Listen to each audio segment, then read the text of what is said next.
And welcome to Alouettes Flightdeck, podcast dedicated to Montreal Alouettes football. I am your host, Tim Capper, along with Cliffy D. Hey, Cliff, how's it going? You know, the big superstar TV star that you are now. I wouldn't go so far as to say superstar, maybe just regular star. Oh, okay. I'm good, though. I mean, I'm still a little bummed out with the Canadians. I mean, I got to take my hat off to them. I mean, like, I know this is a football podcast, but we got to give props to the Montreal Canadiens. I mean, that was a hell of a run for the Stanley Cup. Yeah, and for Vernon to be the cheerleader that he was, that was amazing. I don't know if anybody else saw it, but the way Vernon supported the community and the team, and just that's the type of thing that we want. I mean, maybe back in the day, maybe AC would have done the exact same thing.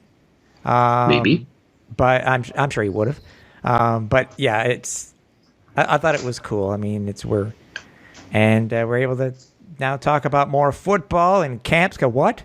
Camps coming up? What the hell?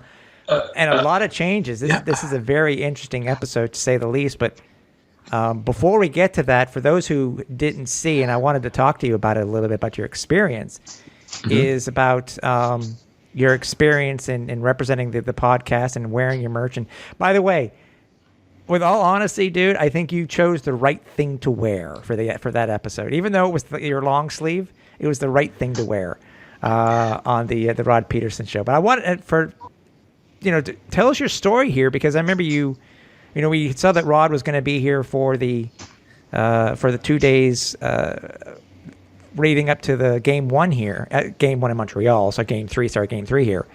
Mm-hmm. But how did you end up getting on Rod's show for that day on Friday? Well, I knew Rod and Darren Durant were going to be here, doing the show live from Montreal, which I thought was really cool. And I actually messaged Rod. I said, "Hey, as long as you're in Montreal, do you want to hang out? Get together like we normally would do on a game day or something like that." He's like, "Absolutely." So I, left it at that and didn't think anything of it. Then Friday morning, which I happened to have off because I worked Canada Day, so I had the following Friday off. Okay. Rod just texted me out of the blue. It's like, "Hey, you want to come on the Rod Peterson show?" I'm like, hell yeah, I want to come on the Rod Peterson show. I've been on at least once a year for the past couple of years. Since the show's been on the air, I've been on at least once a year. Usually it's done via video conference or by Zoom, however you want to call it. But the idea of actually being live in the studio, I'm like, that's awesome. I mean, unfortunately, I'm not going to be able to get out to Regina so easily to be part of the actual studio experience there. But to be in Montreal on the Rod Peterson show, sign me up. So I said, yeah, absolutely, I'll be there.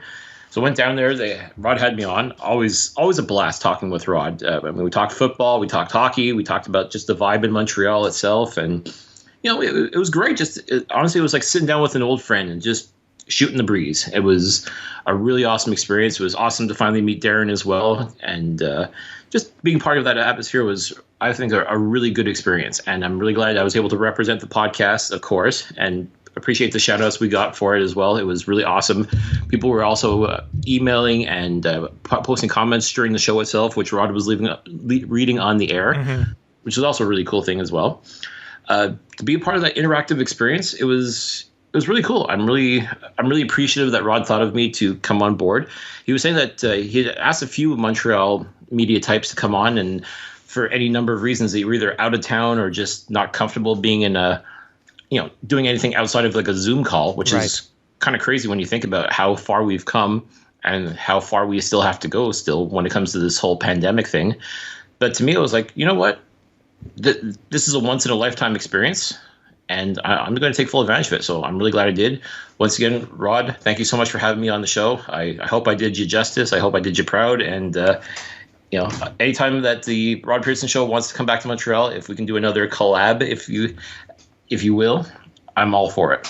Yeah, and hopefully I would be able to take advantage of it. I mean, I know you'd mentioned it to me too, and unfortunately that day I had something where I wasn't going to be able to make it out to the Shadow Champlain. So it's, good on you to represent. And I still chimed in. I think I texted their text line and I asked a question and stuff like that. So it's I made sure that it was, that I got in a question, even though you were there on site. So anything in particular that you learned about through this experience when it came to I guess we could say, because it is television, with them being on. For those who didn't know and don't watch Rod, I mean, it's on Game Plus, which is available here in Quebec, but it is also available on Facebook and YouTube, etc. But he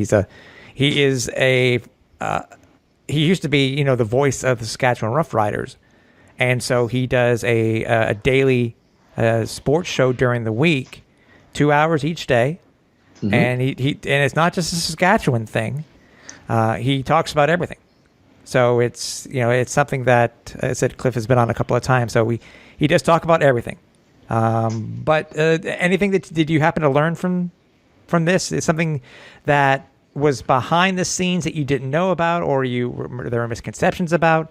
I'm just curious to know if there was that that type of thing that you happen to find out. Well, again, it's hard to say because I've never been at the studio in Regina, so I don't know. Like, I'm going to assume that the setup that they had there was, I don't want to say thrown together necessarily, but it certainly wasn't the usual setup. But I mean, Rod, being the pro that he is, made it work. To me, I don't think there was anything really different per se, but I mean, like I said, what I took away from it more than anything else was I definitely see the show growing by leaps and bounds, and being able to do things like being able to do live location shots like this. Yeah. I mean, start out small. You go to Montreal, maybe go to Toronto for another big event, and then I know there's actually talk of maybe doing things down the States once the travel restrictions are opening up again. Right. And if that's the case, I mean, I know the Game Plus network is also available in the United States as well, and people also watch on Facebook Live and YouTube. So. I mean, there's definitely a big following right now. So, I mean, I could definitely see a scenario where any major sporting event happening, I could see the Rod Peterson Show being a part of that. And to me, that's awesome. Like I said, that's just growing your brand by leaps and bounds. And to me, that's what makes such a phenomenal experience for everybody. Exactly. And I said you're able to represent the show, and hopefully it gets to some more listeners. So if any of you are listening now, we welcome you to listening to the podcast for the very first time or the second time or whatever it is, but we're glad to have you here. Dude, so much has happened. I mean, we had ideas this year of people that we wanted to have on where, I was, pretty, people know me and my past history when it comes to football, know I was pretty stoked about certain players that we were going to have on the team this year. And then, dude, it's just crazy to see going into camp, because as we're taping this, it's 2 days before camp starts for the Alouettes. Mm-hmm. It's just crazy to see how the landscape has changed, not necessarily just in Montreal, but overall in the CFL when it comes to players. Mm-hmm. There's a lot of players. They find out what the COVID conditions are as far as what they have to do in order to report to camp.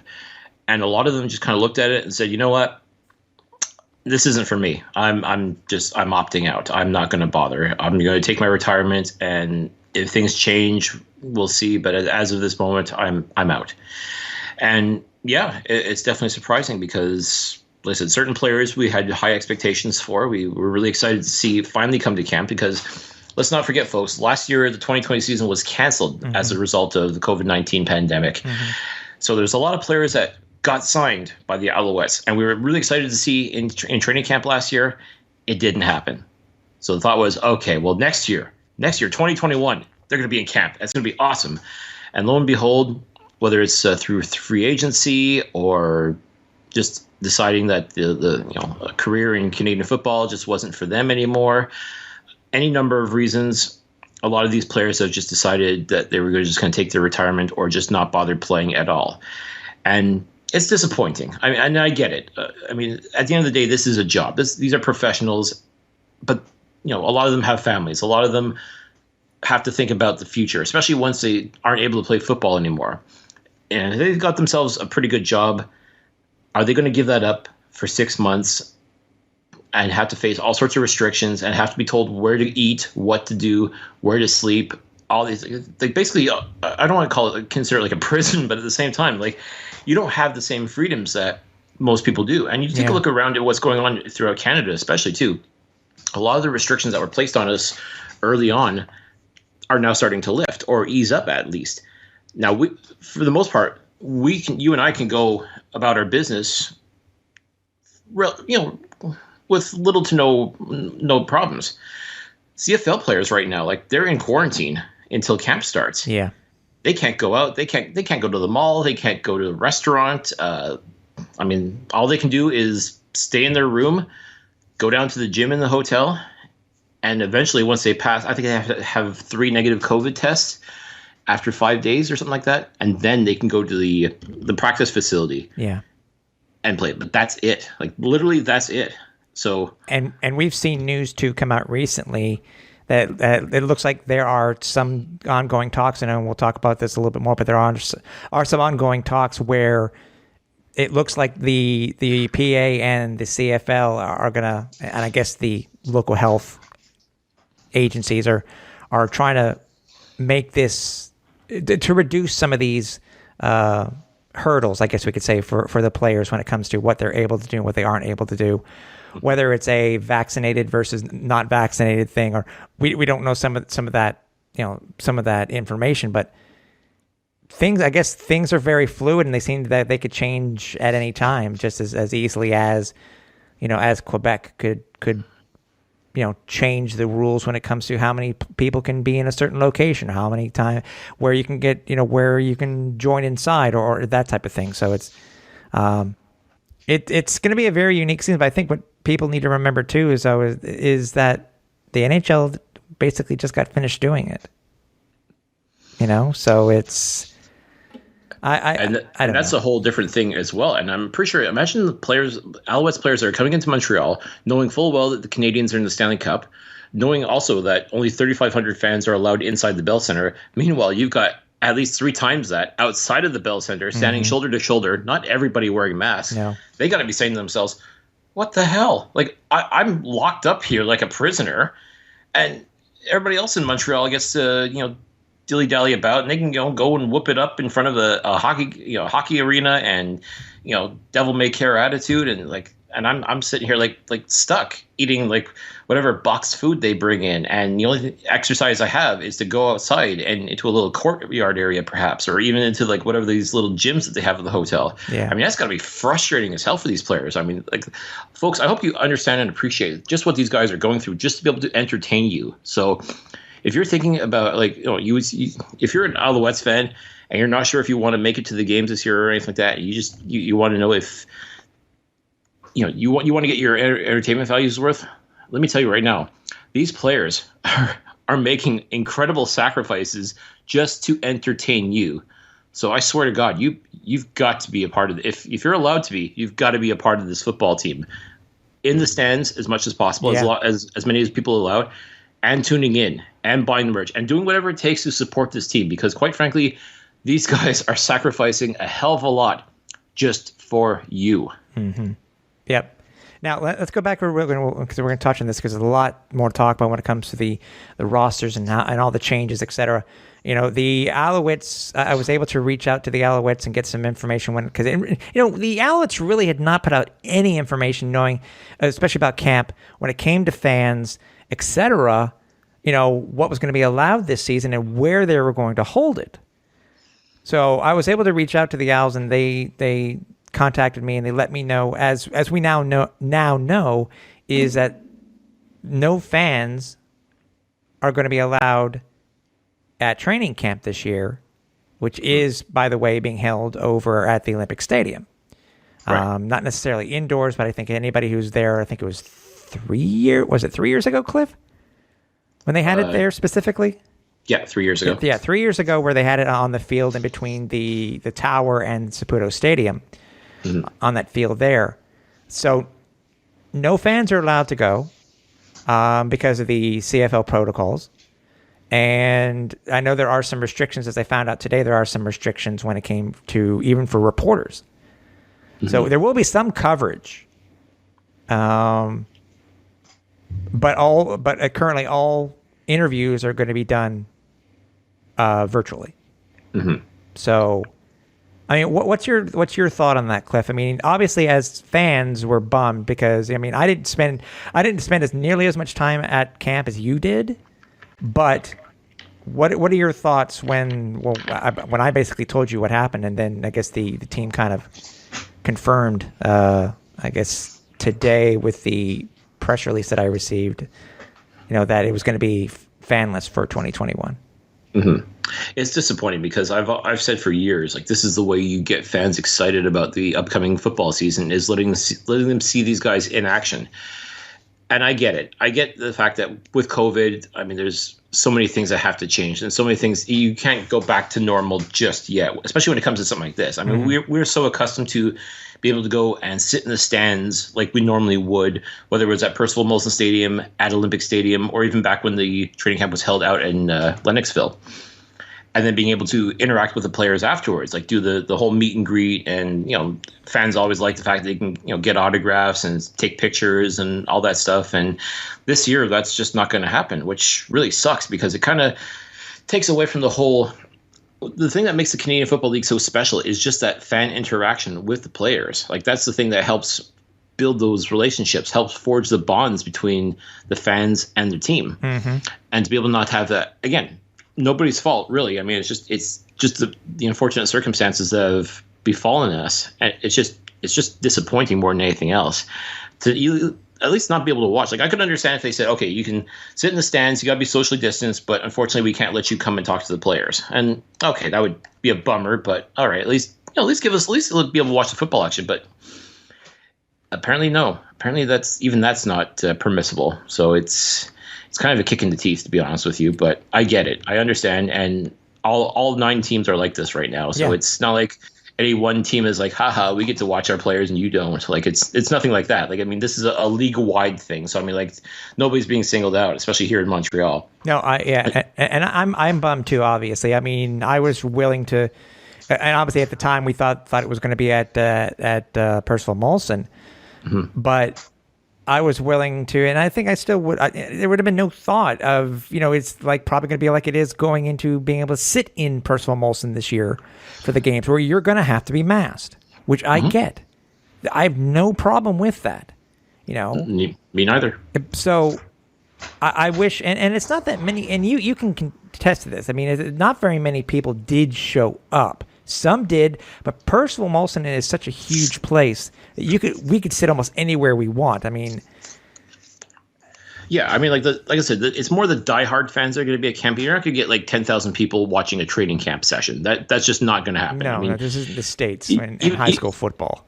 No, I mean, even 1,000 fans is like a pie in the sky kind of thing that maybe you see that out in Saskatchewan. Like, really, truthfully, if you got like 100 people at the first day of training camp, that was a success. Like, that was, and again, those are the diehards that I'm talking about, the ones that truly love the team and they're jonesing so badly for football, like that they'll come for those sessions. Yeah. But by and large, usually training camp sessions are, just people show up if they can kind of thing, and they watch, and okay, because it's not a real game. So like, to a lot of fans too, like, there's just like, okay, well, they're just doing drills, whatever. Like, and that's fine. I get that. But just to be able to not have that, at least that first day of camp where fans can come in, and as I said, even if you couldn't interact with the players this year because of the circumstances of COVID, even if we all sat in the stadium, like socially distanced, like everybody 6 feet apart kind of thing, personally, I wouldn't see a problem with that. And if you said, okay, you also have, even though it's an open air stadium, you still have to wear a mask. Sure, no problem. I wouldn't have a problem with that. And I'm pretty sure anyone who's desperate enough to see their football team play, even or practice or whatever, I think they'd be willing to make that sacrifice as well. I don't think that'd be an issue whatsoever. But again, I understand why the rules are the way they are. It's obviously for everybody's protection at the end of the day. But it doesn't make it any less disappointing to know that, unfortunately, fans are just, this year at least, are not going to be welcome at training camp.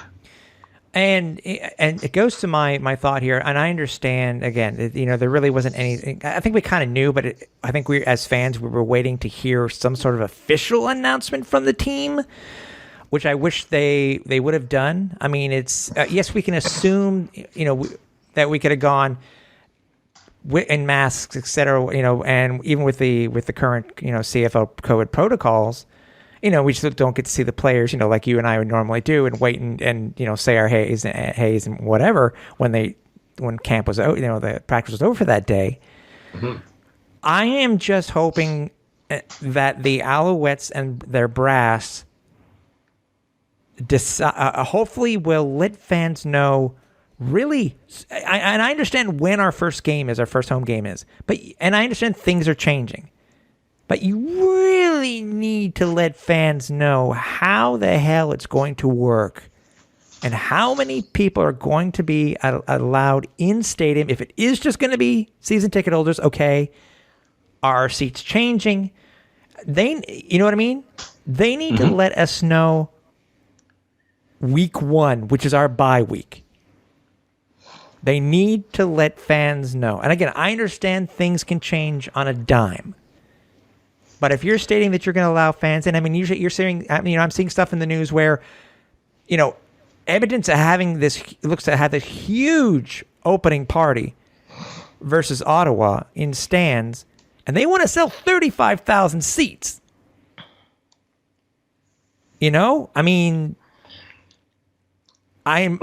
That's bold. It's bold.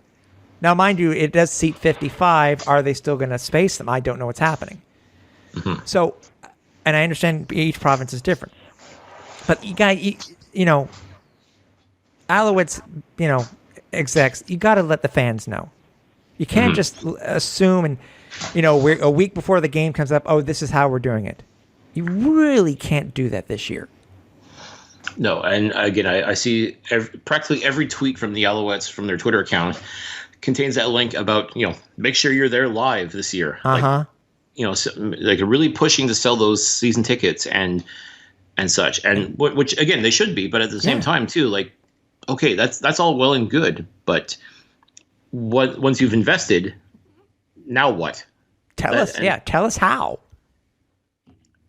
Because God forbid we get into a scenario where the government says, okay, you can only have, say, 5,000 fans. And let's say you just sold 10,000 season tickets. So at what point which 5,000 fans are you pretty much going to say? I'm under the impression that the Owls don't, and I know I'm just being devil's advocate here. The Owls don't have that many season tickets. Well, listen, last year, Danny Machocha and Mario Cecchini had talked about the fact that they were selling a lot of season tickets last year. Yeah, okay. And now it provided if those are sold and they just rolled over into 2021, maybe then, again, you could be closer to that number than you think. So, right. And by the way, this is live as I'm doing it, because everybody, if you don't know, but everybody should know by now that the Alouettes are not doing season ticket member cards like they have been for the past couple of seasons, nor are they going to be doing physical tickets either. It's all going to be digital. Your phone will be your ticket, basically. Yeah, so if you don't have a smartphone, and thankfully, I think everybody and their mother has a smartphone nowadays, so I don't think it's really an issue. But I'm currently looking at the ticket portal for the Alouettes, their dashboard, and currently all 7 games have been put in there. What I find interesting is that the dates, it says starts and it says dates to be confirmed, and I'm like, what? Yeah, I thought that was already done. Yeah, but it does actually say here delivery method is by mobile ticket. So that there's no change there.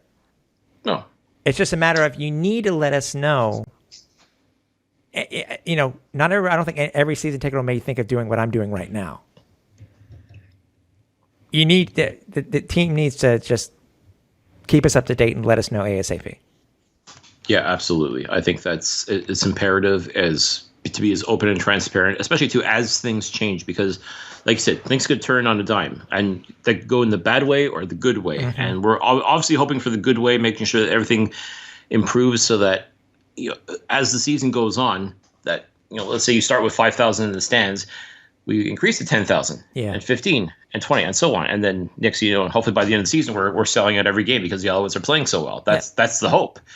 But at the same time, you got to make sure that you're able to roll with those changes. So, and keep, as you said, keep the fans, your customers, essentially. Yeah. Keep them abreast as to what's going on. Keep them in the loop. Like leaving people in the dark is the worst possible thing you can do, especially when it comes to football. Seeing as how starved fans are for Canadian football, as well as the fact that the Alouettes have to be starved as well from not having any revenue from last year. Yep. I mean, aside from whatever merch they sold last year, they had nothing last year. So they got to be jonesing to get back on the field too. So, I mean, it works both ways. But again, you cannot keep people in the dark. It just does not make any sense. I agree. And hopefully, again, any other information that we receive from the Alouettes that may give an update to this, because I think, Cliff, you're going to be speaking with a ticket rep over the next couple of days, and maybe we can get some more information that way. But we either Cliff, myself, or through through the Flight Deck social media, we'll make sure that we give you the information that we find out, and make sure we keep you abreast on what's going to happen for the return of fans to Percival Molson for the first time in 600 plus days. So how it's going to be 600 plus days. So before we continue with these many changes that are happening, not only in the league but specific with the Alouettes, we want to make sure that we remind you that we are on social media. There are places where you can find us, whether it be on Facebook, Instagram, Twitter, YouTube, where if you want to hear the shows that we've done in the past, there are many places to do so. Also, whether it be the newest one over on YouTube, whether it be over at alouettesflightdeck.ca or any other podcast aggregate, you can find all the information there. And I know we are trying to put out some information when it comes to doing certain things, not necessarily show related, but we're trying to make the social media experience as best as possible. And stay tuned. I can say stay tuned because specifically for the month of August, we have something very, very something interesting to announce to you guys in the next couple of weeks. And I'll just leave it at that. Nothing like leaving it off with a teaser. So always leave them wanting more. Exactly. But stay tuned for that. It's something that we hope will turn into something very big. So, Cliff, now I don't know where we can start because I don't know if it's the roster itself. I mean, the roster itself, wow. It's funny where we joke, usually at the beginning of the season, or if there are a lot of injuries or stuff like that, we'll always say that, oh, well, if you need to know your players, make sure you get a roster, so you can identify them in the new numbers, etc. Well, that happens to be the exact thing that's happening this season itself. Because, again, where should we start? With the roster itself, with the because I'm trying to remember that. I think this is really the first time where we've had to go through the beginning right before a training camp, where technically the roster really has changed quite a bit from what it was in the off season, even though it has been 600 days. But it's funny to say that this early, right leading up to training camp, this early in the season, I guess the word of the day or the word of the moment is retired. Mm-hmm. What is your thought on that? And see if you can give our listeners a little bit more clarification on what I'm actually talking about. Well, again, with the fact that so many of these players are, I'm calling it an opt-out. I mean, officially they are retired. I mean, when you think about retired, it means they'll never ever play again, and that's not necessarily the case. Like a lot of it's more legalese than anything else. I mean, essentially, agree because if they don't send the paperwork to the league office, it's just a word, right? But again, if a player's basically telling the team that, look, based on any number of reasons, I'm not going to be at camp. Mm-hmm. And at that point, it's a matter of, okay, well, you're not going to be at camp. You're not going to be at camp.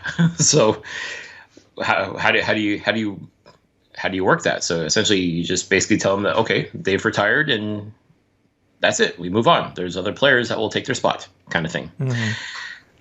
Now, again, the Alouettes, I think they do in many cases do retain the rights from a lot of these players. Yes. Because, again, if you were going to play, you'd be playing for the team that you signed a contract with or were drafted by. So, in that sense, it's it's still kind of murky as far as how it all goes. But the long and short of it is a lot of players will not be in camp this year that we had expected to be at camp. And whether or not they come back as the season progresses, only time's going to tell. I think a lot of it has to do with the protocols that are in place as far as being able to participate in the Canadian Football League this year. And again, a lot of the players have looked at that, looked at their financial situation, looked at their family situation, and decided, you know what, I just can't. It's not feasible. I just cannot make this work. The ones that that are able to make it work are in Montreal, currently quarantining at a hotel. The ones that can't, they're not here. Simple as that. So as far as I'm concerned, it's unfortunate because there's a lot of players that were really looking forward to seeing play for the Alouettes, or at least be in camp to see if they get a chance to make the team. Mm-hmm. They're not going to be here. So I'd rather focus now at this point on the players that are going to be here, that are going to be at camp. And let's face it, there's still a lot of really good players that are going to be a part of this team and are definitely going to help the Alouettes continue the success that they had in 2019, as far as I'm concerned. A lot of the core guys that made up this team last year are back and going to be back.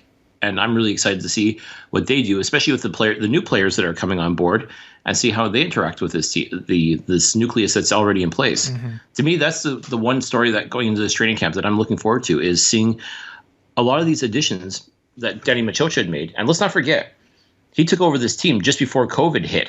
So a lot of the players that he signed, that we've never actually seen them in an Alouettes uniform. We don't know how it's going to work, whether these moves were great moves or not. Like, that's, I don't want to say we want to judge the work that he's done, but we want to see if the moves that he made were the right ones. And the only way we're going to do that is seeing these players in action.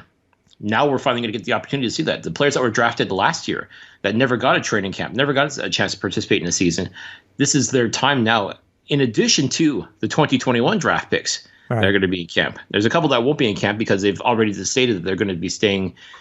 They're staying in school and they're going to defer to 2022, which is fine. But the ones that are going to be in camp, they're now competing against the 2020 draft picks, in addition to the veterans that are already in place. I know. I mean, it's exciting to me, because you just don't know which way it's going to go. Like, there's a lot of question marks. There's a lot of potential scenarios in place. Yeah, and to me, that's what I'm looking forward to more than anything else. There's certain players that we know are going to be superstars, and there's a lot of players that we look at and like, okay, they got the potential, but are they going to fit within this Alouettes team? And to me, that's the thing that's going to be the most interesting as training camp gets started this weekend. Yeah, and I'm sorry, I don't care what you say. I'm judging Danny Machocha now. Sorry, he hasn't done enough. He's gone. Hey, you're only as good as your last transaction, right? So. Exactly. I did 7 Alouette players, and I know you said we have a lot of people, but we still have to at least talk about these names. I mean, 7 of them have come up as retired, and I think the interesting thing too, by the way, and I don't think we've really paid attention that much to it, I guess, is that I'm trying to remember, not only is retired one of the words that is being used quite a bit during this offseason leading up to camp, so is suspended.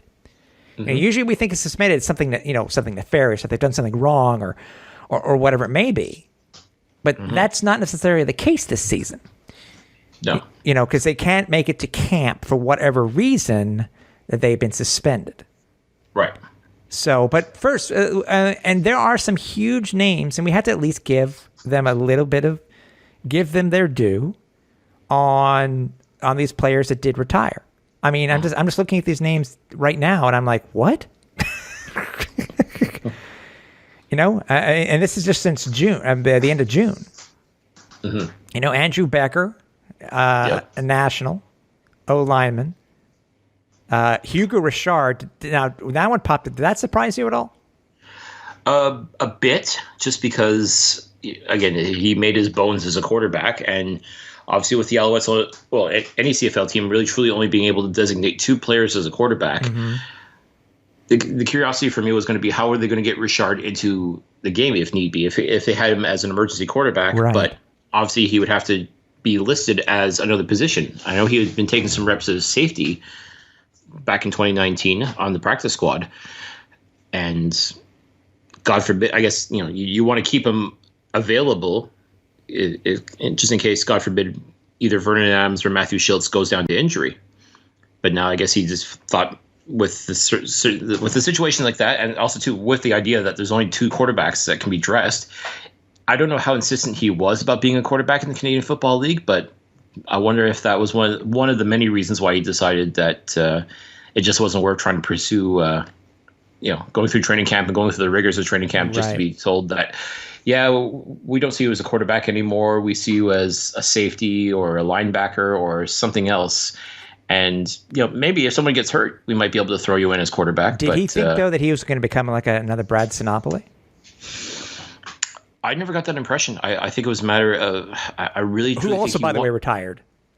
That's right, he did. And again, he and Marc-Olivier Brouillet are prime examples of hot quarterbacks in the youth sports. Mm-hmm. Had great careers as quarterbacks, but realistically, we're never going to see the field as quarterbacks. I mean, Sinopoli did get a bit more of a chance to do so than what Brouillet did, but at the end of the day, they ended up switching positions, and to their benefit, because they ended up with very successful careers. Look at, Marco had a very great career here in Montreal. Yeah. Brad Sinopoli definitely had a good run with the Calgary Stampeders, playing quarterback a little bit, but once he switched to receiver and ended up going to Ottawa, had a fantastic career there as well. So sometimes switching is the best thing for you. But, I mean, if you're adamant about wanting to be a quarterback, especially here in Montreal, I mean, this is Vernon Adams' team. Matthew Schultz has proven he can definitely carry the load if needed as well. But again, you can only dress 2 quarterbacks, or you can only designate 2 players as quarterbacks, I should say. I mean, technically, you dress anybody as a quarterback, but I'm going to be interested. Interested to see, and I'm going off topic. I'm interested to see who would be considered the 3rd quarterback. I don't want to get to that point, but I'm curious. Once the rosters are filled out, who would be considered the 3rd? But we'll figure that out. They did. There are bringing some quarterbacks to camp. Like there are some camp arms. Yeah. But, I mean, realistically, this is Vernon Adams' show and also Matthew Schultz. Exactly. One that people will know that I've talked about, and if you know me as from arena and stuff like that, the one I'm bummed about is Malachi Jones, an Arena League superstar, in my opinion. He decided to retire. I'm gonna miss not having Malachi here. I honestly think fans. I understand why Malachi did what he did. But I think if you hadn't seen him play, I think you guys, I'm sad that you guys are going to miss out not being able to see him play. This guy was a good wide receiver, a very good wide receiver. And I could have seen him become a CFL star, but I understand COVID took its toll. I mean, opportunities came to some of these players during the pandemic, and it is what it is. It is what it is. So, but, Zach Wilkerson, O-line, another national, also retired. Bo Banner, another national, retired. Those are 2 young players that I thought were going to be a big part of this nucleus going forward with the Alouettes, especially with the retirement of John Bowman. Mm-hmm. I thought Bo Banner was probably the one that would most likely be able to step up into Bowman's place and be that superstar. Right. And no, unfortunately, that's just not going to happen.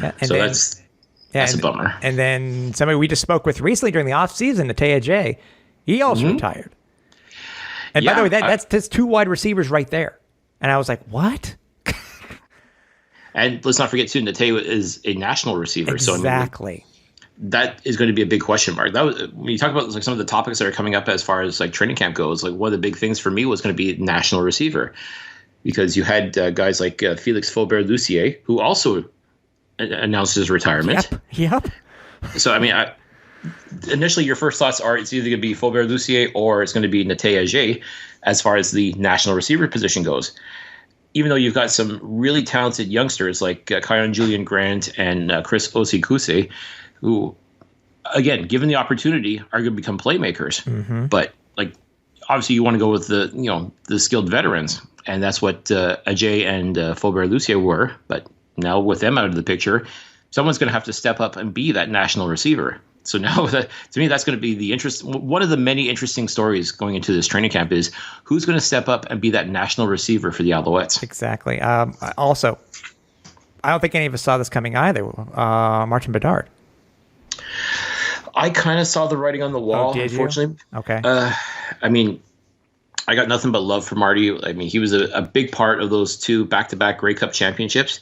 And in fact, with the retirement of John Bowman and now the retirement of Martin Bedard, this team no longer has any active players who were a part of those back-to-back Grey Cup championships. That's true. In fact, the only member truly of that back-to-back Grey Cup championship that's even on the staff is Luc Brodeur-Jourdain, the offensive line coach now for the Alouettes. Mm-hmm.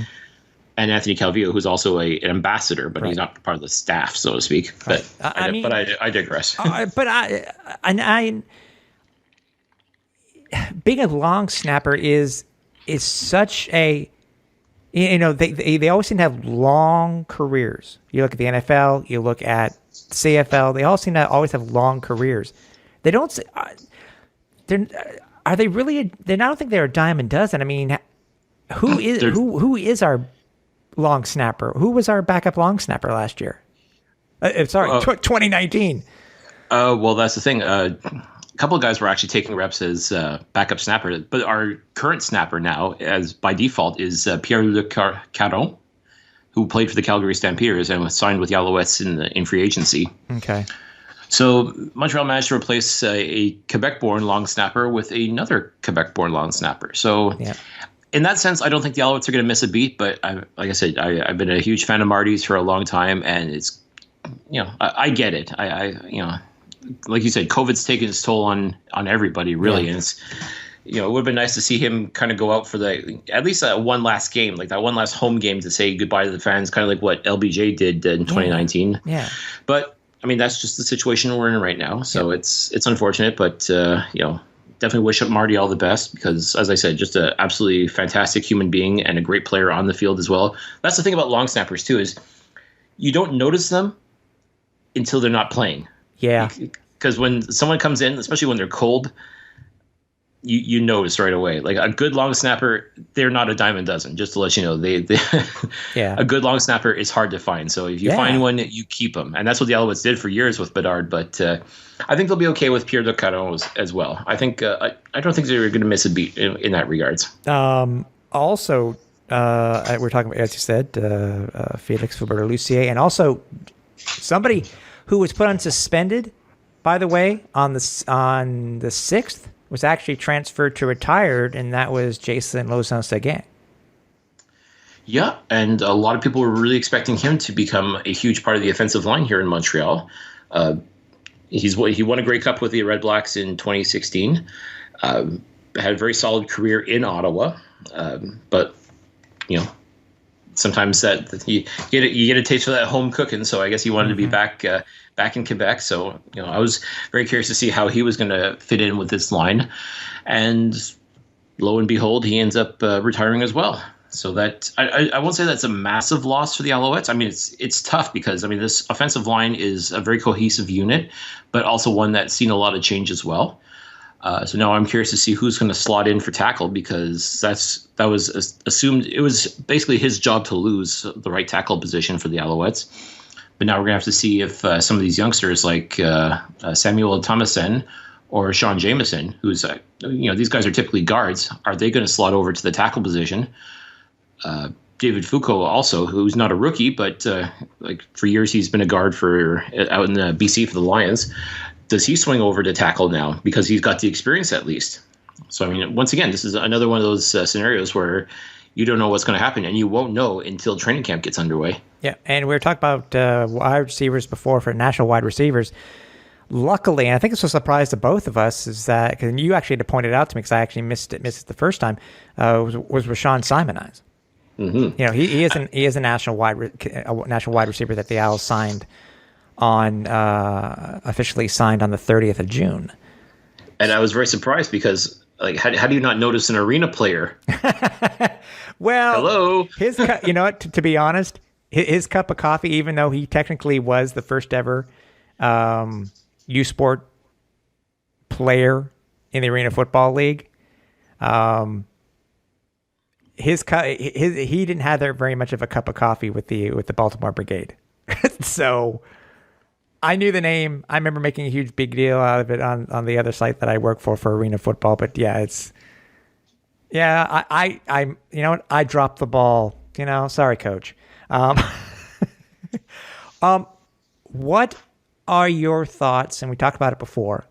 What are your thoughts on the players that were suspended Obviously, Lozano Seguin is not a part of that anymore. Quan Bray. This whole thing that everybody remembers or should remember the situation. He got into some legal problems in the U.S.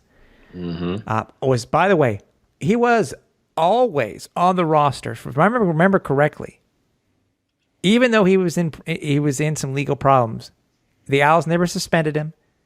The Owls, they never, something that if that like that, I guess they were taken to innocent before proven guilty, which is good. Yeah, and that was the prevailing thing. Even talking with other members of the organization in regards to him, because we were surprised. We thought, okay, like he was involved in some pretty serious stuff, or at least serious enough, anyways, that you have to wonder, like, would they even let him back across the border as a result of this? And the one thing that everybody was saying was like, it isn't until proven guilty. Like they believed enough in him and his abilities that as long as he wasn't in jail, they'd find a way to get him up here. And lo and behold, they were going to do that. And everything looked like he was going to be able to make his way back to Montreal until not. And now we do know why, because during the press conference or the media availability that was made the other day for the Alouettes by the league, it was told to us, that he currently has some issues with his paperwork. Coach Kahari made sure that he was the one who mentioned this. So we may not see Quan until after camp, but I guess that's a good thing. I mean, I hope he's ready. That's the main thing. It looks like a lot of these guys seem to be ready when it comes to staying in shape over the pandemic. Any thoughts? I mean, I understand. I mean, we've seen this before where players have had issues when it comes to getting their visas, et cetera, to be able to come up here. Can this hurt or help Quan? I think it can help him. I mean, again, it was a very tricky and very delicate situation that he was in. So I understand, again, it's the legalese more than anything else. And again, if he can get all of his ducks in a row and he's able to be allowed back into the country and do everything he's supposed to do, all indications were that he was ready to go. He was ready to play. Like he had been working out with Vernon Adams and other receivers of the Canadian Football League, and he was definitely keeping himself in shape. Like he's ready to go. Like he's ready to continue his career as a football player.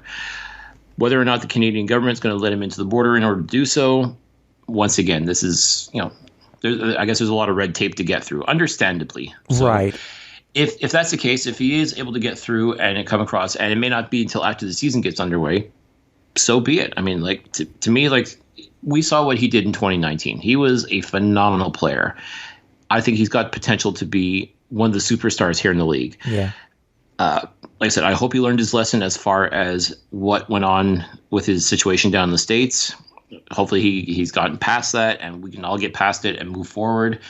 And if he can come up here and contribute, even if it's later on in the season, I'm all for it. So I really hope it does work out, that he's able to get his paperwork situation sorted out and he can come up and be a part of the Alouettes team in 2021. I am wondering how much leeway that the Owls are going to give him. I understand. I mean, the documents issue was of his own making, really. Well, and let's not forget they stood by him. They stood by him all this time. I'm wondering, I think him not being in camp, if he doesn't get here if he's not here by week 2 of camp, in all honesty, Cliff, I would not be surprised if somebody else has stepped up. Well, someone else is going to have to step up. I mean, and this is the opportunity in order to do so. Like I said, there's a couple of young national receivers that are going to have to step up. There's a couple of young American receivers as well, and other like draft picks, for example. Like there's a lot of young talent that could. Again, we didn't know Quan Bray from a hole in the wall back in 2019. He just burst onto the scene and wowed everybody. Yeah, there's probably at least 4 or 5 other guys on this roster that could be the next Quan Bray, the next William Stanback, the guy that just all of a sudden he steps up and just blows the doors off of everybody. We don't know, and we won't know until camp gets underway. So I think the Alouettes, they definitely know what they have in Quan Bray and definitely want him to be a part of this team. But at the same time, they're going to sit around and hold his spot. Mm-hmm. At the end of the day, this is a competition. That's what training camp is a competition. And it's very much what have you done for me lately? So, Yep. I mean, like you said, if he only gets here by, say, week 2 of camp or later, yeah, he'll get his opportunity. But at the same time, the Alouettes at that point may have had 1 or 2 guys that have really stepped up and just been outstanding. Mm-hmm. And now Quan's going to have to go against those guys. And like, listen, these guys have been here since day one. They've been balling out.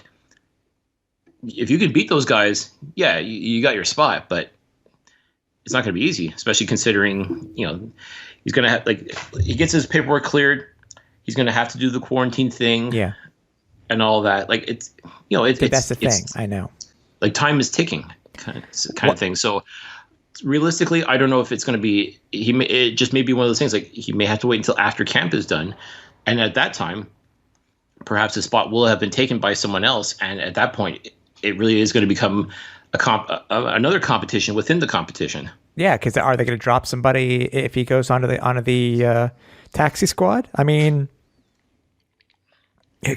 there's a lot of different variables. Think about it too. We're talking about natural receivers. Spencer Moore is also on the suspended list. Yep. DJ Lalama's on the suspended list. Donald Hawkins, and we're all talking nationals. Mm-hmm. No, and DJ Lalama was the one guy that I was really looking forward to seeing because I thought he was going to be the easy replacement for Henoch Mwamba. Like, I thought, again, this is like he's played the position extremely well and been a special teams demon, but I think this was going to be the year that he was going to step up and truly be the man on offense, especially in the middle with the linebacking core that's here in Montreal. Mm-hmm. And I get it. I understand why he's got some personal and professional matters to tend to at home before he can become a part of this Alouettes team. Yep. As it's been, by the way, mentioned in the press already. So this is not something that we're breaking here. This is something that's already known. Right. But again, there's a lot of guys. Same idea. Like, there's a lot of guys that can step up and be in that position, that can be that superstar in waiting. Mm-hmm. And once Lalama comes back, I mean, again, I definitely think he will definitely have his opportunity to win his job. But at the same time, there could be those 1 or 2 guys that will just step up and be that massive force. Like I said, a couple of the draft picks from last year, like the couple of linebackers that were taken in the draft last year, I definitely see them wanting to show up because, again, they didn't have a training camp last year. So exactly now they've got that opportunity, especially too with a national linebacker like Lalama not playing. This is their opportunity. This is their chance to show that, yes, I belong here. I should be a starter in the Canadian Football League. I don't care about this Lalama guy. I'm here to win his job. And that's the mindset you got to have. Right. And I'm sure DJ realizes that too. And he's going to be raring to go. I'm sure he's keeping himself in shape. And if and when he does make it to camp, whether it's camp or, like you said, after the season starts, it's going to be a fight once again for him to become a part of this team again. Yeah. And it's funny. Out of all the new players, that have been added to the roster recently, as far as I know, there's only one player that's had current reps that should be ready to play, and that's Rashawn Simonize. Mm-hmm. Because he was plucked off the Jacksonville Sharks over in the National Arena League, so he's been playing indoor football for a couple of weeks. So there you go. He's got field experience. He's game ready. It's just a matter of him getting used to the system. Yeah, and it's funny because once you told me about him a couple of years ago, like I saw he was part of the Winnipeg Blue Bombers. He was part of the BC Lions and didn't get a whole lot of opportunity. But it may just have been the system. And who knows? Maybe with working with Coach Robert Flash Jordan, you see the work he's done with guys like Quan Bray and Jake Wienecke. Once Rashawn gets into the system here in Montreal and working with guys like with BJ Cunningham, Eugene Lewis, Dante Absher, even Naaman Roosevelt, who, again, someone who we have not seen yet in an Alouette uniform. We know what he's done in Saskatchewan, but we don't know what he's going to do here in Montreal. If he's going to be like how he'll adapt to playing here. Yeah. So, but again, I think that it's a huge opportunity for Simonize to become a part of this roster, especially too at national receiver. Mm-hmm. So I mean, like there's so much here. There's so many stories that can come about here in training camp, and that's again, I can't help but be excited as to the what ifs that this training camp is going to produce. I know it's like its own Marvel series. What if? Okay, so it's been put out to the media that there is going to be an inter-squad game over Percival Molson on July 24th. As of that time, Cliff,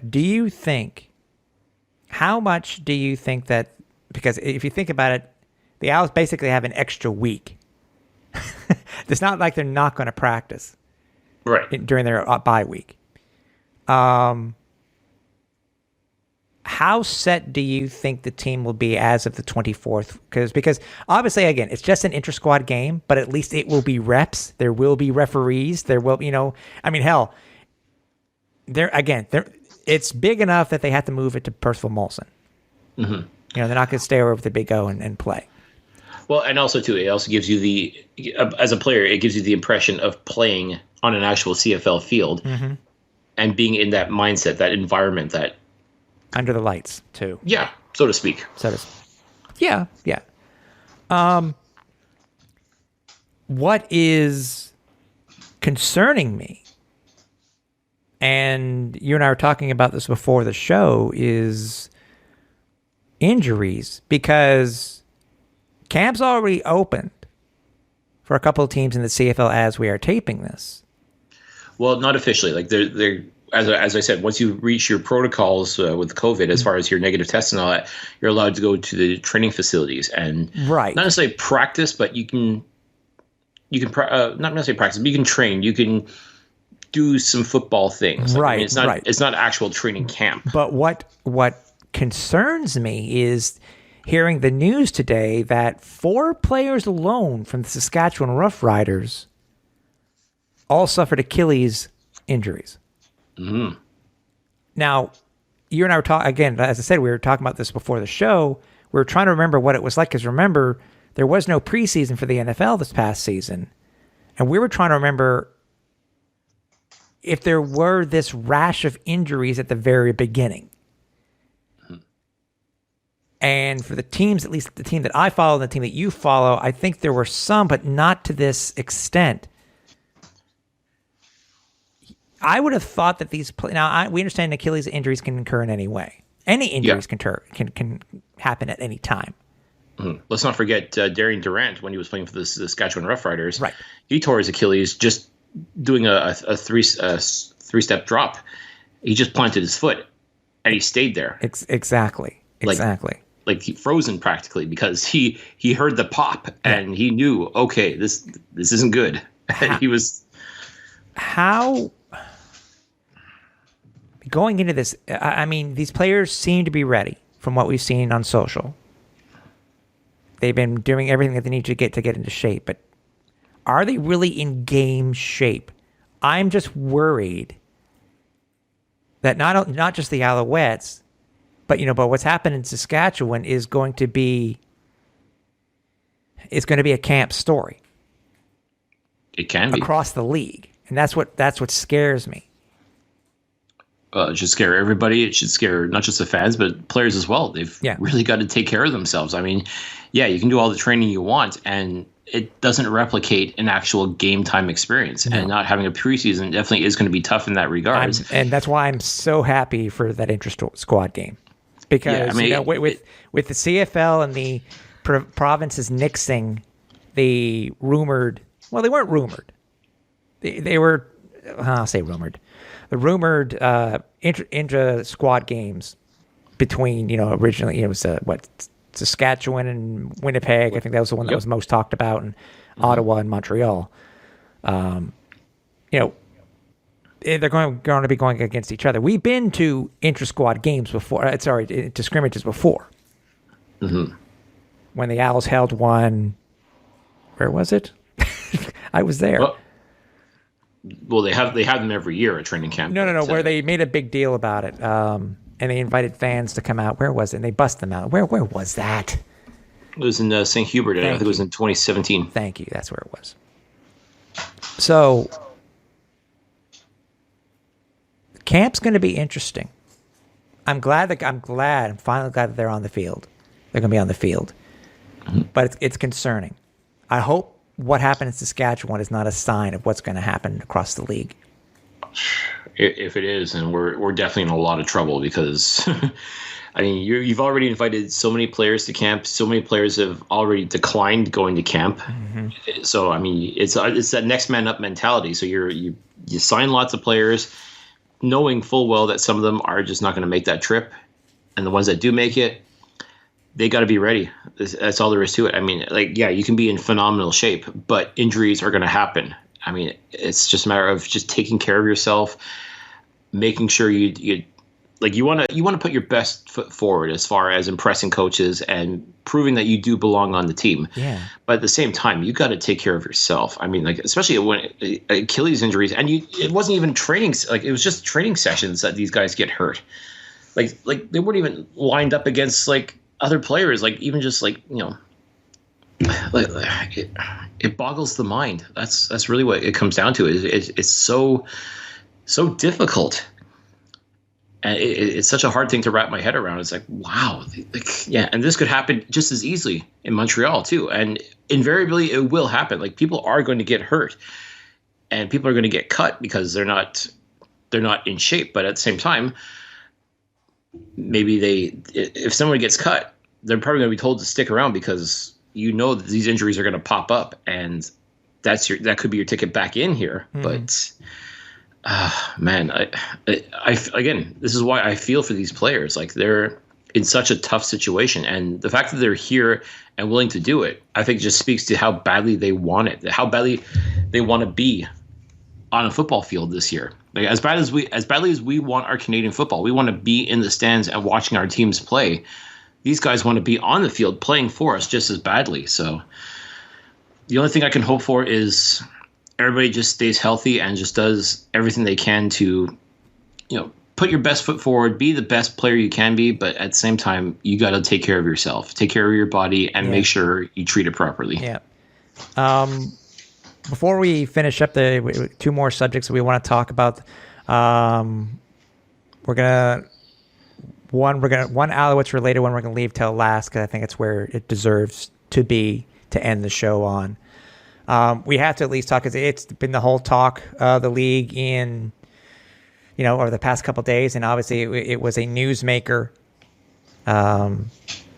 Whether people call it clickbaiting, whether it was whatever term some people have been using as of late, we have to at least talk about the breakup. Is that the best word? I don't know what the word you use with this. The breakup between the XFL and the CFL, or the a mutual parting of the ways. There we go. There we go. You were looking for it. I could tell. Yeah, I was looking for it. I was trying to come up with something else just besides that. But yeah. I mean, breakup would imply that they were together, and it didn't sound like they were very together at all. No, it really didn't. I mean, so it seems that the XFL and the CFL aren't a couple anymore. They weren't even dating, quite frankly. I think they just, like, maybe exchanging messages, like swipe left, swipe right, whatever kids do on the Tinder or the Bumble or the kids. Of course, I don't know. I'm so out of that. What are your thoughts on what is said? I mean, to me, it's okay. It is what it is. I honestly think some people in the media are getting blamed for reporting that was done that they shouldn't really be getting blamed for. There are some reporters who are saying that it was a complete waste of time. I mean, insiders are insiders for a reason. It doesn't necessarily mean that everything is known. That's why they're insiders, because as I can attest to, you can hear one thing from one person, you can hear a completely different thing from somebody else, and that's where it becomes iffy on what actually was happening. And I think, Cliff, that we really don't know what happened. No, and that's why I personally didn't want to speculate anything more on it, because from the get-go, all they said was it was just exploring a potential partnership. Now, what does that mean exactly? a lot of people immediately jump to the conclusion of, oh, they're going to merge the two leagues, or it's going to be treat them like two separate leagues, but at the same time, it's going to be like the National League and American League and the Major League Baseball. They're going to play by their own rules kind of thing, and then meet up for a championship game kind of thing. I mean, there was so much speculation that ran rampant throughout, like the CFL fan base, the XFL fan base, like football in general. Like a lot of people were talking about this, and all it was speculation. All the CFL and XFL had ever said from day one was they're exploring potential opportunities. I mean, that could be anything really, but everybody just decided to just all of a sudden assume, oh, this is going to happen. Everything's going to change. We're going to lose our 3-down football. We're going to have to force be played by rules, blah, blah, blah. They just like everybody, like, all the Chicken Littles were just going insane thinking the sky was falling. And as a result, like I sat and looked at this like, y'all are mad. Like, just step off the ledge a little bit. Like, switch to decaf. I don't know, but you gotta calm the hell down, because this is like, you're making a mountain out of a molehill here. I mean, to me, like, I don't know what really went on. Nobody truly knows what was going on with those talks, other than Randy Ambrosie and Redbird Capital, who are the owners of the XFL. All right. Whether or not these leagues are going to work together down the road, who knows? It's a possibility. Any sort of cooperation or partnership, or however you want to phrase it, between the two leagues, we never know how far things truly got. I know that the XFL was sort of putting themselves on hold to see how things were going to work out potentially with the CFL, but I think the CFL knew that they had to get their own house in order before they could even entertain the idea of hooking up with another league, whether it be like the Spring League or now the USFL, I guess it's going to be called now, or the XFL or anything like that. To me, I think the CFL it's not perfect by any stretch. As far as their business model goes, we still don't know what's happening exactly with that. They just want to play football, and I guess they'll figure out the rest as time goes by. Yeah. With that being said, if your house is still not in order, why would you even entertain the notion of anything more than just talking? And I think that really, truly, that's all it was just talking, maybe an exchange of ideas. That's truly, I think, what really this was, more than anything else. And I mean, if you want to, jump off the ledge and think that, this is what the XFL and CFL are going to merger and blah, blah, blah. If that makes you happy, go ahead and think that. And there was more than enough reporters, media, talking head types that were going to fan those flames and let people think that's what was going to happen, or even sort of subtly convince them that this is the way it had to be in order for the CFL to survive, for Canadian football to survive in this post-COVID era. Like, to me, no. There's a lot of work that needs to be done when it comes to the Canadian Football League and how they run things. I don't think hooking up with another league is necessarily the option. But if you can help strengthen another league, maybe that's something you can explore. But down the road, as I said, get your own house in order before even thinking about something like that. Yeah. I mean, to be able to take on a project like that is just, it's ridiculous. And that's the thing that's going to sink you more than anything else, especially too, when your three biggest markets are your three most poorly performing markets. I mean, there's, like I said, there's so many moving parts here when it comes to something like this, that the idea of even trying to attempt to merge with another league or anything like that is just preposterous. That's how I've always looked at it, and I still stand by that. And when it's all said and done, in 2023, if the XFL does come back, whether they're a part of the Canadian Football League or not, I think they'll be fine. I think there is an appetite for football. Guys need to play football. There's always players that want to play and want to prove themselves in order to eventually get to the CFL or the NFL. They're going to have their opportunity. It's going to come one way or another. Whether or not another league is going to be a part of that, as I said, it's all speculation. That's really what it comes down to, is it's all speculation. And to me, I'm just thankful that nobody's going to be talking about it anymore. Like I said, as far as what a potential partnership could have brought, I mean, like I said, you can sit and think about this till the cows come home. But right, and I at the end of the day, I just think that the CFL is better off just focus on themselves, get back on the field in 2021. Because let's face it, if you don't get on the field in 2021, you're screwed. Like, completely screwed. Kill the whole thing. It's done. Right. Finito. And it makes me wonder too, is that with the recent approval of single game betting in sports in Canada, made an actual, may have made made the CFL and the governors think twice. It was reported today. It was in the story by Herb Zurkowski in the Gazette with Al's owner Gary Stern. They were talking about a potential of revenue sharing. So, like you said, it was all speculation. We really do not know what happened behind the scenes, no matter what the insiders said.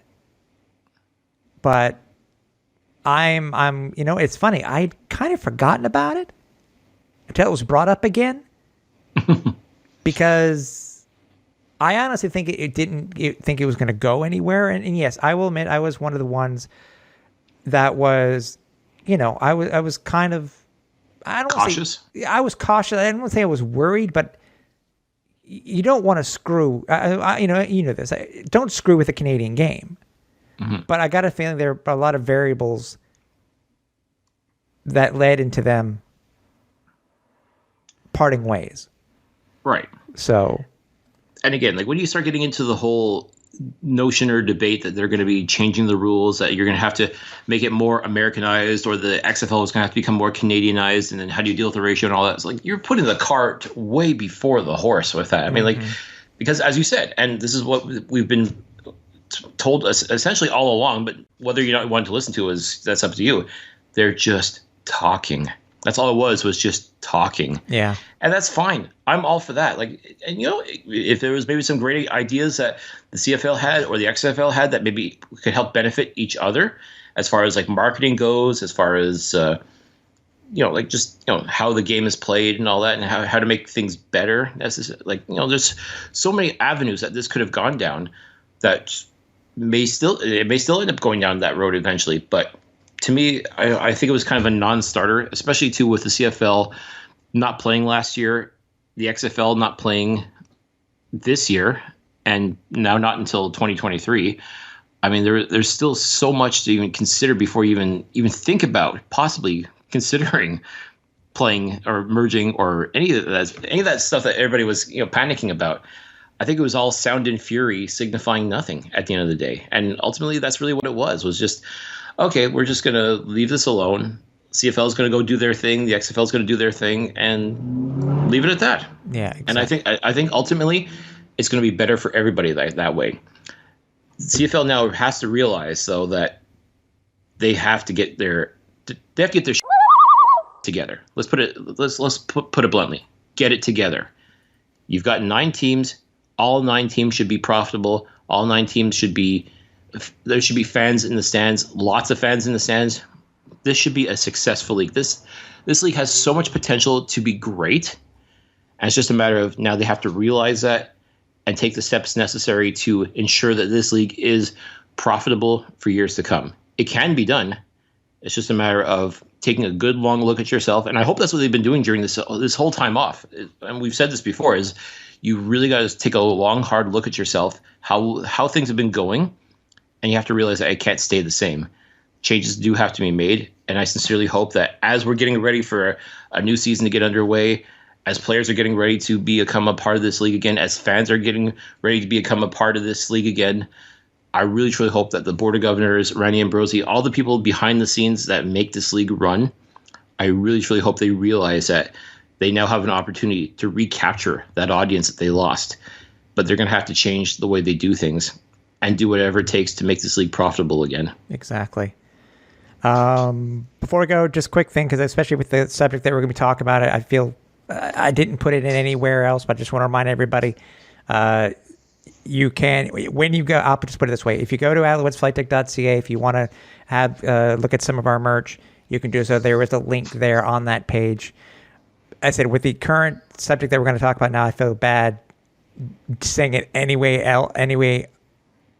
other way than just that, but head over to alouettesflightdeck.ca. The link is there for our store.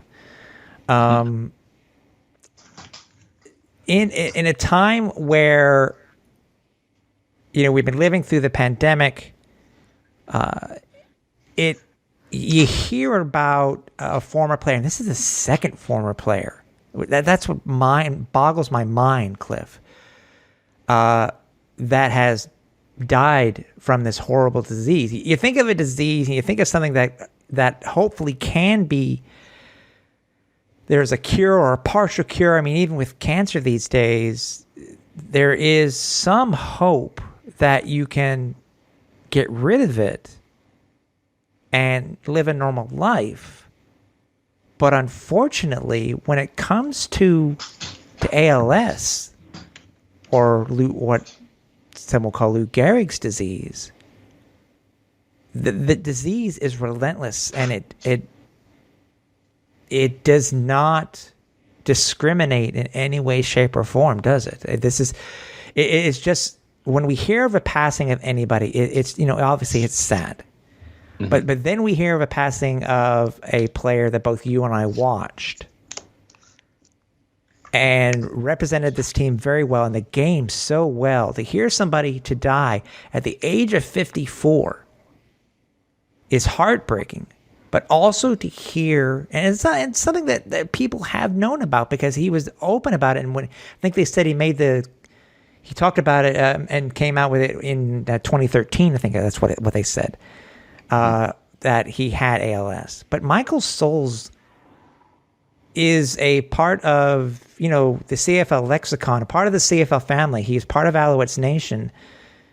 Again, it's just heartbreaking to hear somebody who have luckily, and that's a weird way of putting it, Cliff, to have been able to live with the disease for 13 years. But we know, I think it was 13 years, I think they said, but it's just, this disease is so debilitating, and it really just racks the body. And just to hear of somebody dying from ALS, nothing against anybody else dying from something else, but to hear of somebody dying from ALS, it really is just heartbreaking. It truly is, and especially it kind of hits home for me because Michael Souls was a Point Clear kid, just like I was. He went to St. Thomas High School, just like I did. Went to John Abbott College, just like I did. And that's pretty much where the similarities end between Michael Souls and myself.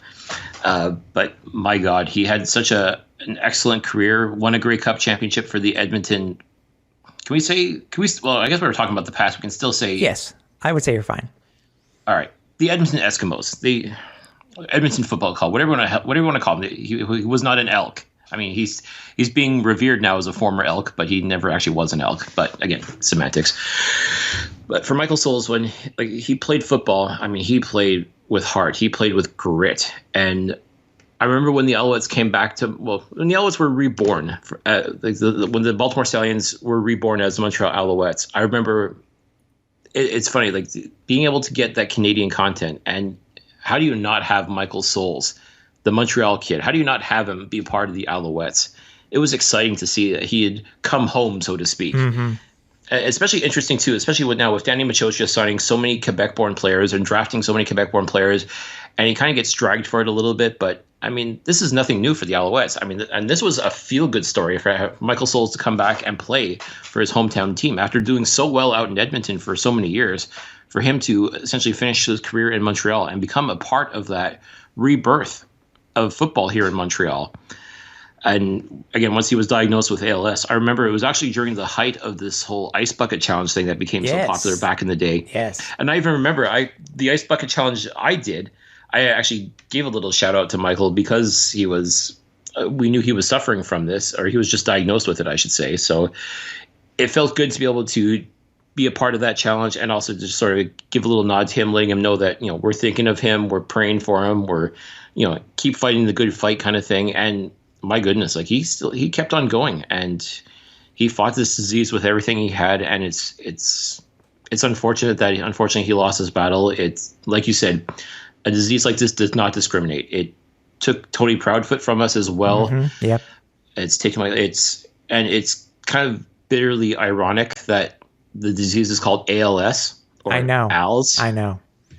Like when you see ALS in the headline, like you want it to be something positive, like regarding the Alouettes, but unfortunately in this case, it's very, very negative. Well, when you see it in all capital letters, You do, and like I said, I can't thank Michael Souls enough for everything he's done for the city of Montreal, for Alouettes Nation, being a part of this organization for so many years, for all the support and research he's done for ALS. I mean, he was a fighter to the end. And just to make a correction, he was diagnosed in 2005. Mine. Well, okay, I guess it became more prevalent than, I guess, with the Ice Bucket Challenge, that he was suffering from ALS. So regardless, you knew he was a fighter. I mean, he was a fighter on the field, so why wouldn't he be a fighter off the field as well? So it's really unfortunate. My thoughts definitely go out to his family, to all of Alouettes Nation, because it's tough. And I have no doubt in my mind that the team is going to observe this once the season gets underway on August 27th. Yeah. They'd be crazy not to, but Michael Souls, rest in peace, and thank you for everything that you've done for this organization, for this city, for everything you've done for the Canadian Football League. Yeah, and helping bring back football to Montreal, and to be a part of that, to be able to allow us to enjoy football again here in the city. He'll be remembered for many things. Not only his Grey Cup in Edmonton, but McGill's only national championship in the Vanier Cup back in '87. So, it's, as I said, it may be such a huge loss and devastating thing, especially how somebody dies. But again, I think as long as we remember the positives about what he's been able to do for the city and what he did for the team, and obviously we're thinking of his family during this hard time. So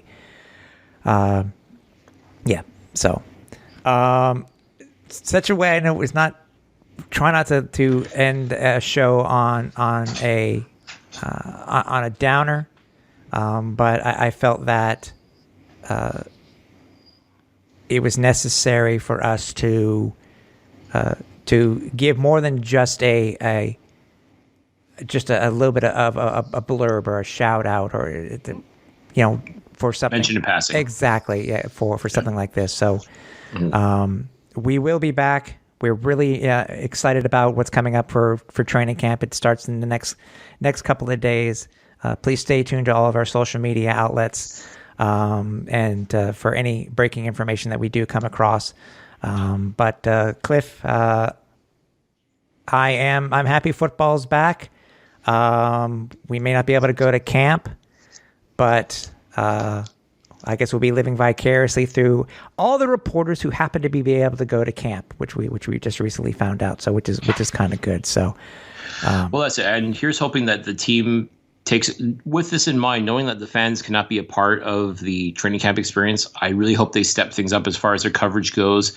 Make sure you get as many videos as possible. Let us see what's going on. Let us see these players doing their thing, because we've been waiting a long time for this, and it sucks that fans cannot be a part of that experience this year. Hopefully it's just this year, but do whatever it is that you have to do to help keep the fans engaged and interested in this football team. That's what's got to be done right now. As far as I'm concerned, the players, their job is to go and win that spot on the roster. The Alouettes themselves, their job is to keep the fans on the roster, so to speak. And the best way to do that is keep them engaged, keep them interested in the team, provide as many training camp updates as possible, and let us keep the fire going, so to speak.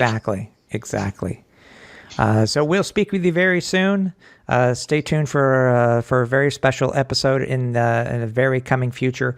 But we will be back. So for everybody here at the Alouettes Flight Deck, for Cliffy D, I'm Tim Capper. We're on Final Approach.